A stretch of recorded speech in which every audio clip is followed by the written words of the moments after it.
السلام علیکم سامعین۔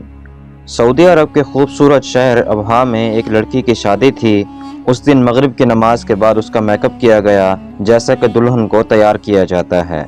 اسی اثناء میں اس لڑکی نے عشاء کی اذان سنی۔ اس نے نیچے جانے سے پہلے عشاء کی نماز پڑھنا مناسب سمجھا۔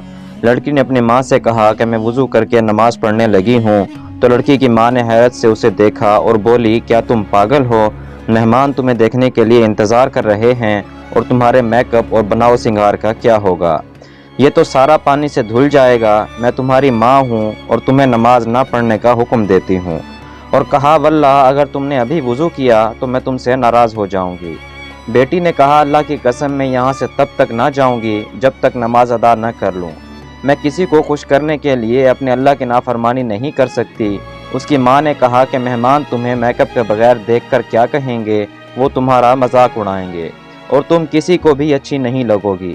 لڑکی ماں کی بات سن کر مسکراتے ہوئے بولی، آپ اس لیے پریشان ہو رہی ہیں کہ میں لوگوں کی نظر میں خوبصورت نہیں لگوں گی، لیکن میں تو اپنے پیدا کرنے والے کی نظر میں خوبصورت بننا چاہتی ہوں۔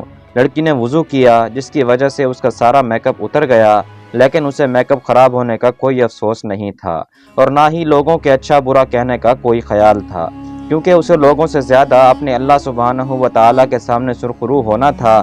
اس نے نماز شروع کی اور حالت سجدہ میں وہ لطف پایا جو بہت کم لوگوں کو نصیب ہوتا ہے۔ اسے تو پتہ بھی نہیں تھا کہ یہ اس کی زندگی کا آخری سجدہ ہوگا۔ جی ہاں، وہ لڑکی حالت سجدہ میں اپنے خالق حقیقی سے جا ملی۔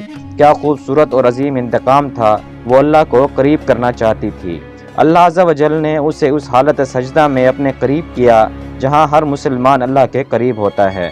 اگر ہم میں سے کوئی اس لڑکی کی جگہ ہوتا تو کیا کرتا؟ یقیناً نماز کو ہی چھوڑ دیتا، جبکہ زندگی کے ایک منٹ کا بھی بھروسہ نہیں ہے۔